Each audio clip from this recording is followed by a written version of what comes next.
You see that countdown clock over my shoulder? Pay attention to that. If you're listening to this podcast, take my word for it.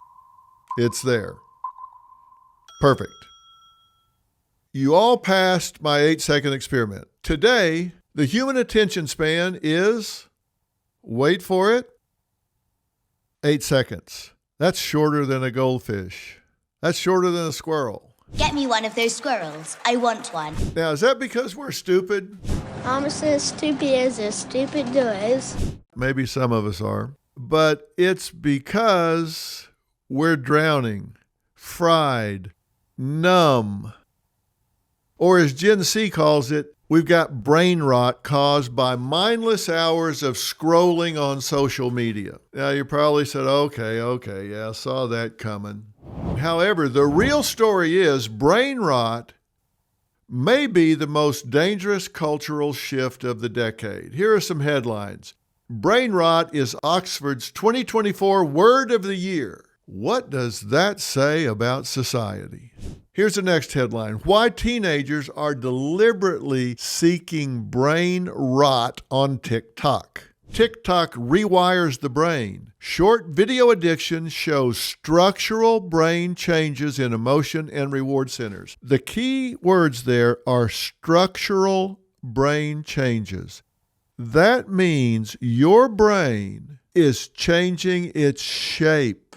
It doesn't look like it did if you did an MRI 5 years ago. You're doing something that is actually rewiring your brain. And it's in the emotion and reward centers. That's the amygdala, the nucleus accumbens. These are very important to how you get happy or don't. So what are we talking about? What is brain rot? Let me show you some examples. Singing chicken nugget brain rot. Oh, I've been married a long time ago. Baby brain rot.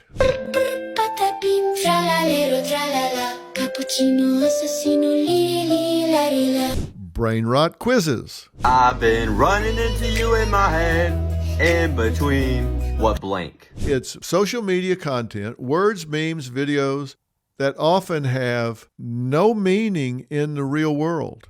Again, let me repeat that. I'll try and do it in under 8 seconds. No meaning in the real world. It's nonsensical, repetitive content aimed at children designed with one goal: monetization through hypnotization. According to the Oxford Dictionary, brain rot is a deterioration of a person's mental and intellectual state, especially as a result of overconsumption of material considered to be trivial or unchallenging, like on TikTok. It's fast-paced, colorful, stimulating, chaotic, and it's addicting. There are even content farms mass-producing this drivel, engineered for maximum brain rot and clicks. Why? Because we're consuming it so fast, they're having to mass produce it. Can you believe it? Brain rot is not a medical diagnosis. It's Gen Z slang for feeling mentally fried after hours of binge scrolling. Now, we said this is unchallenging. You don't have to think.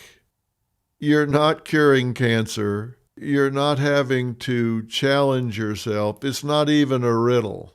You can just look at it and zombie out. Before we go any further, let's be clear. There are medical conditions that are caused by excessive social media screen time. Anxiety and depression, body image issues, sleep disruption, and suicidal thoughts.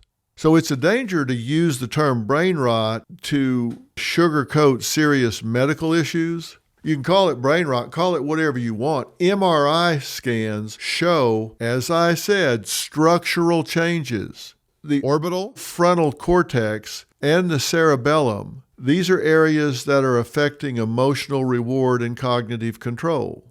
Attention spans are collapsing. People struggle with long videos. They can't keep their attention going in conversations. They certainly can't read something that goes a page or more. So there's a mental toll, there's a physical toll, there's sleep disruption, headaches, anxiety, body image harm. Sometimes after just 8 minutes of watching this idiotic content. So what's the cultural cost? Why does this matter? We can't find people to tackle big, complex problems. Politics are shrinking down to just what we used to call bumper stickers. Now it's just sound bites, just some kind of slogan, some kind of catchphrase. Relationships get shallow. We're with each other, but we don't really dig in. We don't get to know each other. It's all superficial. We can't tolerate stillness or discomfort. We certainly can't face real life. So why are people so vulnerable to this? Why does it work? You get an instant seeming payoff. You escape stress. If you're worried about school or life, you can plug into this and your brain just clicks off. We used to talk about split personalities, and then it actually became dissociative disorder, where you just kind of escape from your real life and go somewhere else. That's what this does. You can be having a big problem. You can go escape into this, and it's like it goes away. There's a feeling of control in chaos. This endless scroll becomes one thing that you can manage. You don't have to think about financial problems, marital problems, kid problems. You can just lose yourself in watching a dog run up and down the stairs. Watching anything, it has no meaning. It has no purpose. You don't learn anything. But you can turn your brain off and just lose yourself in there. And then the next thing you know, it's 3 a.m. and you're still scrolling.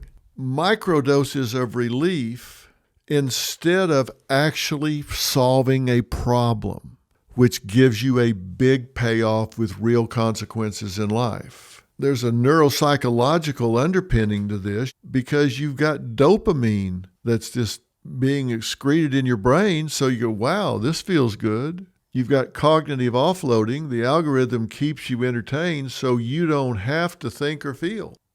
And emotional regulation, it's not just boredom, it's kind of a coping strategy. It fills time and keeps you from having to deal with reality. And since the year 2000, attention spans have dropped 25%. And people are spending over 2 hours a day on social media. We're talking epidemic here because 95% of U.S. teens have smartphones, and almost half of them are online almost constantly. The average TikTok use is about an hour a day, and that's gone up over 100% since 2019. Now, in China, where this comes from, they don't allow that. They don't allow their children, their teens, to do that. If they're on TikTok, there are certain channels where they're learning science, they're learning math, they're learning different things. They don't get this mindless drivel. That's just not allowed. It's regulated. And by the way, China has surpassed us in science and math and reading. So they send this over here to rot our teens' brains, but they don't allow their teens to get their brains rotted. The bottom line, this may seem like mindless entertainment, watching kittens act silly, but it's self-sedation. We're not just zoning out. We're avoiding our own lives. We're hiding from our problems instead of solving them. We're running from relationships instead of engaging in them. We're allowing our brain to atrophy instead of grow. We are not being present in our own life. And if you want to start re-engaging, if you want to start getting back in control of your own life, if you want to start challenging yourself to be the best you that you can be, then turn off social media. Put your phone in the drawer for 6 hours a day and plug back into your life. You'll be astounded at what you've been missing. And that, my friends, is the real story. Wherever you're getting the real story, make sure you subscribe and follow. I'll see you tomorrow. This message is sponsored by Greenlight. Remember summertime as a kid? The freedom, the boredom, the first taste of independence? Like setting up a lemonade stand or earning your first $1. Summer's the perfect time to teach kids real-world money skills. that they'll use for life. Greenlight is a debit card and money app for families. Parents can send money, manage chores, and track spending. Kids learn to save, invest, and spend wisely, all in a fun, game-like experience. My producer, LaFern, and her son, David, use it and love it. I wish I had Greenlight when my kids got their first allowance. It would have made life so much easier. Greenlight is the easy way to raise financially smart kids. Don't wait to teach your kids real-world money skills. Start your risk-free trial today at greenlight.com/Phil. That's greenlight.com/Phil. greenlight.com/Phil.